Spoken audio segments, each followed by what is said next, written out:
CIE का project था दलाई लामा। तो आपका ख्याल से इस वक्त प्रेसिडेंट ट्रम्प दलाई लामा को बिठाएंगे जाके धर्मशाला में? मतलब कुछ प्रोजेक्ट खत्म हो गए ना जी।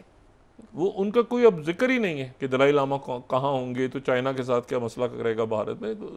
जो ट्रम्प ही मतलब वो खत्म हो गया ना, ट्रम्प ही छोड़ चुके, तो फिर उधर से क्या, कौन सा दलाई लामा अगला। तो ये CIE प्रोजेक्ट थे, छोटे छोटे छोटे छोटे। एक प्रोजेक्ट जो है ना वो देखना ये है कि उसका क्या बनेगा, और वो प्रोजेक्ट है प्रोजेक्ट इसराइल। और ये प्रोजेक्ट इसराइल जो है, वक्त है तो मैं इस पर थोड़ा सा मैं इस पर बात करके और फिर मैं ज़रा आगे निकलता हूँ। और उसमें कल मैंने बात की थी, तो उसको कभी भी हम तारीख रिपीट नहीं होती तारीख, लेकिन हमें बताती ज़रूर है कि सिचुएशन क्या है, और आगे मतलब उसको थोड़ा सा हिस्ट्री को पे नज़र डाल लें तो फिर आगे चीज़ें समझना आसान होती हैं। मैं बार बार जो बात कह रहा हूँ कि जो गज़ा का मामला है ये सबसे इस वक्त आगे आ चुका है दुनिया के सामने, कत्लेआम, मक्तल, और उसको हल करवाने के लिए पूरी दुनिया इकट्ठी है। लेकिन सबसे आगे इसमें अरब ममालिक जाएंगे और गालिबन सऊदी अरेबिया आगे होगा इसमें। अच्छा, मैंने आपसे कहा ना ये प्रोजेक्ट है, या पूरा प्रोजेक्ट ख़त्म होगा, या ये है कि किसी शक्ल में इसराइल रह जाएगा। क्योंकि वो स्टीव विटकॉफ, आज प्रेसिडेंट ट्रंप ने बहुत लंबा जो है, बहुत लंबा उन्होंने आज एक सोशल ट्रूथ पे डाला है। वो ट्वीट नहीं करते सोशल ट्रूथ, क्योंकि उनका अपना प्लेटफॉर्म है, तो इसकी मालिक हैं, तो इसी को पहले सोशल ट्रूथ पे डालते हैं मैसेज, फिर इसी को उठा के वो एक्स पे डाल देते हैं, इसका स्क्रीनशॉट।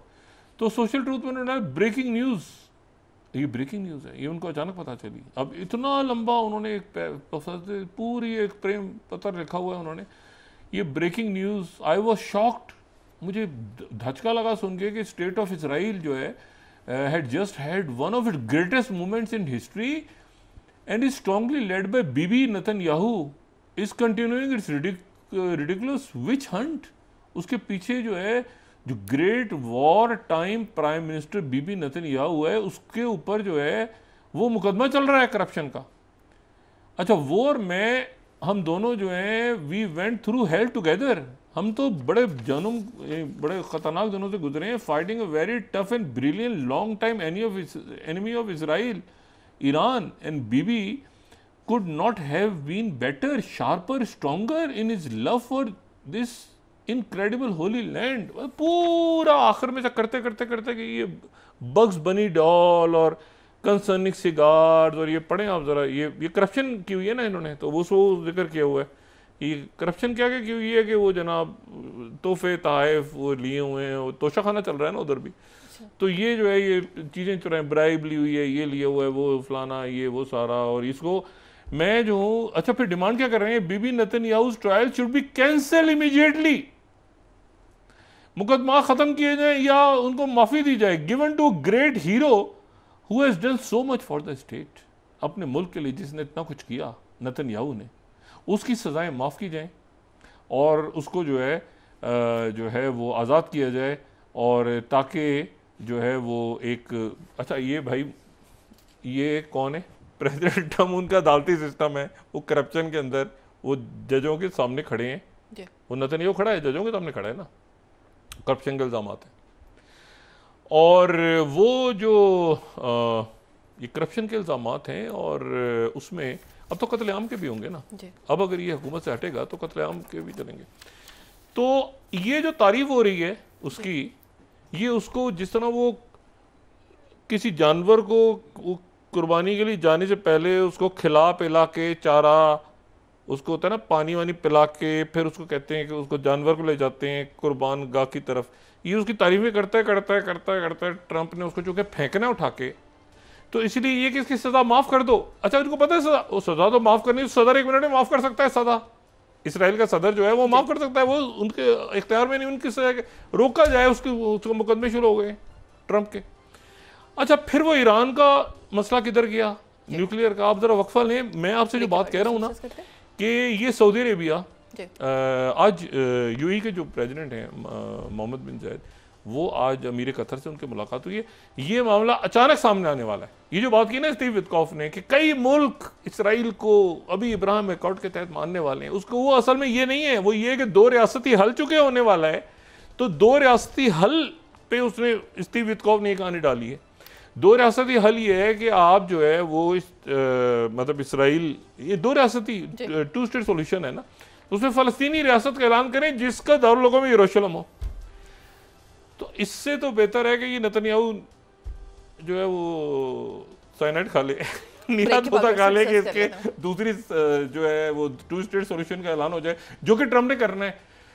तो ये जो है ये दूसरा जवारी है या मुर्गा है जिसको जो है ना वो जो हत्या लग गई है नेतन्याहू, ज़ेलेंस्की, मोदी, नेतन्याहू, 3 मर्द 3 कहानियां। बकवाल ने उसके बाद बात करते हैं। नाज़रीन वापस आते हैं छोटे से ब्रेक के बाद।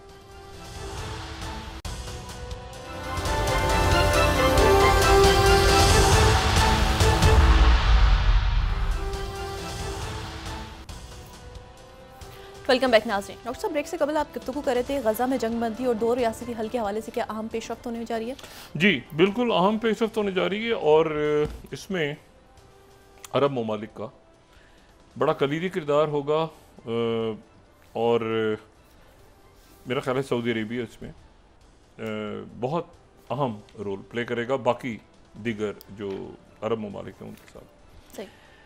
मैं आपको सिर्फ एक बात इसमें तारीख के हवाले, हिस्ट्री के हवाले से कल हमने बात ये की थी कि जो पिछले 1440 बरस गुजरे हैं हिजरत के बाद से, तो उसमें जो मशरिक़ वस्ता के अरब इलाके हैं जितने भी, उन अरब इलाकों पे बहुत कम अरसा अरबों ने हुकूमत की और ज़्यादा अरसा जो है वो तुर्कों की हुकूमत थी, चाहे वो ममलूक हों, चाहे वो सल्जूक हों, चाहे वो उस्मानी हों। और शुरू में कल हमने बात की थी कि खुलफाए राशिदीन, 4 खुलफा, उसके बाद बनु उमय्या और फिर बनु अब्बास के बाद अरब जो हैं वो अरब जितने इलाके थे वो उस्मानिया और उससे पहले ममलूक और उससे पहले सल्जूक और ममलूक, उनसे पहले ये तुर्क सारे आ गए।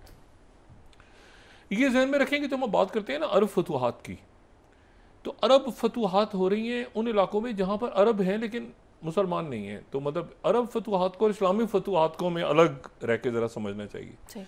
बहुत से इलाके कहते हैं ना कि वहाँ पे जो है वो उस इलाके में जो है ना वो अरब फतूहात हो गई। तो अरब फतूहात वो अरब ही है असल में, जहाँ पे फतूहात हो रही हैं तो वहाँ पर अरब ही हैं। अब जैसे गज़वा बदर है तो उधर भी तो अरब ही है ना। तो अरब फतूहात में ये हो रहा है कि वो जो अरब फतूहात को हम इस तरह से ना लें कि इस्लाम, यानी जहाँ इस्लाम जा रहा है, ठीक है ना, तो जिन इलाकों में इस्लाम जा रहा है तो वहाँ पर भी फतूहात के नतीजे में अगर वहाँ इस्लाम फैल रहा है और बज़ोर शमशीर नहीं फैल रहा, यानी कई ऐसे इलाके हैं जहाँ पे मुसलमानों ने फतह कर लिया लेकिन जो अरब थे वहाँ पे वो जो थे वो क्रिश्चियंस थे, ठीक है, अरब जो है वो यहूदी थे और अरब जो है वो मुसलमान भी हो गए, ठीक है। तो ये 2 सेपरेट चीज़ें हैं क्योंकि बहुत सारा इलाका ऐसा था ना जो रोमन सल्तनत थी, कहीं बाज़ंतीनी सल्तनत थी, तो इस दौरान इस्लाम फैल रहा है ना।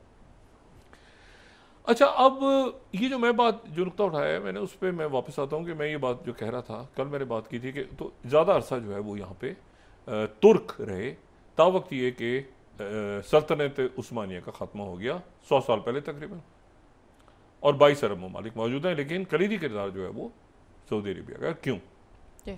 उसकी वजह एक तो सऊदी अरेबिया वैसे ही सऊदी अरेबिया है लेकिन यह है कि उसमें उसका एक और भी सारा सिलसिला है।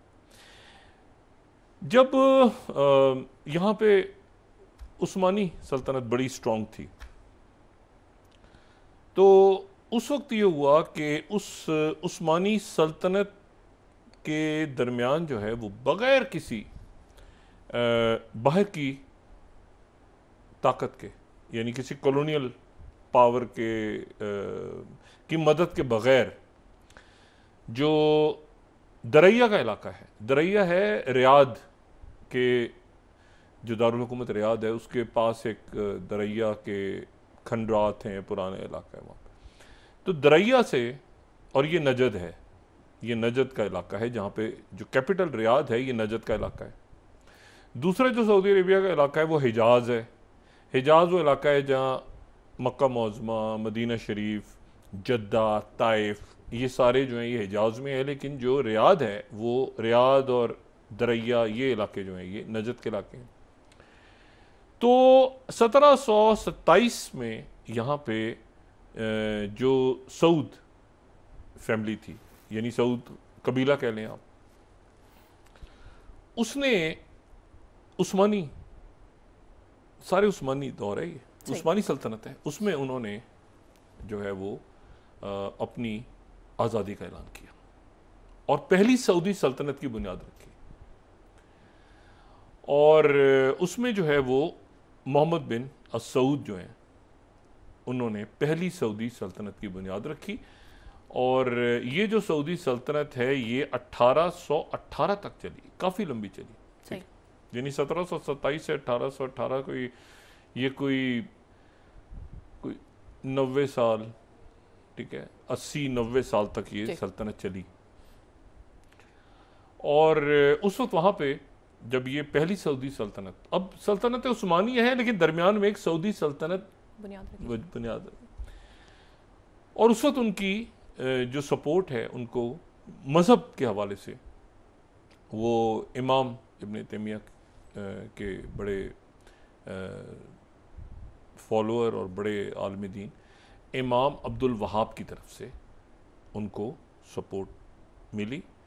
तो वहाँ से जो है वो इमाम अब्दुल वहाब और साथ ये जो मोहम्मद बिन सऊद हैं, इन्होंने पहली सऊदी सल्तनत की बुनियाद, उस्मानी सल्तनत के दरमियान सऊदी सल्तनत का ऐलान कर दिया। और सऊदी सल्तनत चली, पहली सल्तनत, और वो 80-90 साल चली।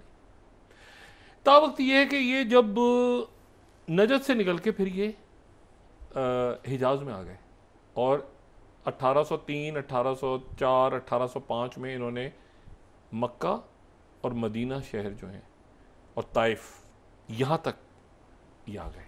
सही, यहाँ तक आ गए तो उसके बाद फिर उस्मानी जो खुलफा थे उनको परेशानी हुई कि ये तो बहुत ज़्यादा अंदर हमारी शोरिश हो रही है क्या। और वो उस वक्त ज़ाहिर है कि मुख्तलिफ जिसको शोरे साजिश जो भी उस होता है कि, तो उन्होंने एक गवर्नर भेजा हुआ था अपना बंदा, और वो भेजा हुआ था उन्होंने मिस्र, यानी उस्मानिया सल्तनत ने ही एक गवर्नर को भेजा हुआ था मिस्र, उसका नाम था मोहम्मद अली पाशा।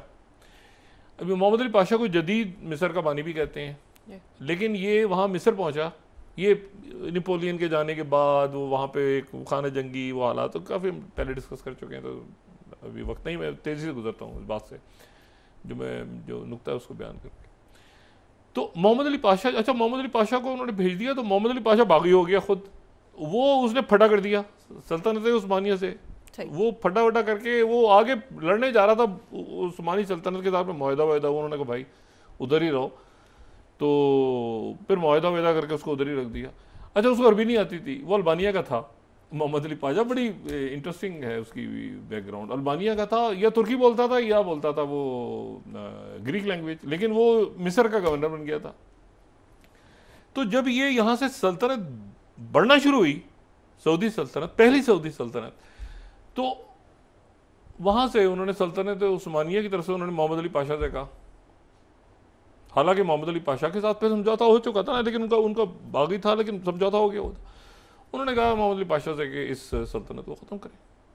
तो मोहम्मद अली पाशा जो है वो उसने अपने बेटे जो अनवर पाशा था उसको कहा कि जाओ फ़ौज लेके जाओ और ये सल्तनत ख़त्म करो। तो ये पहली सऊदी सल्तनत को ख़त्म करने के लिए वो मोहम्मद अली पाशा वहाँ से मिस्र से अपनी फ़ौजें लेकर आए और बड़ा रुथलेस, बेरहम अंदाज में, मैं उसकी डिटेल्स यहाँ बयान नहीं करना चाह रहा,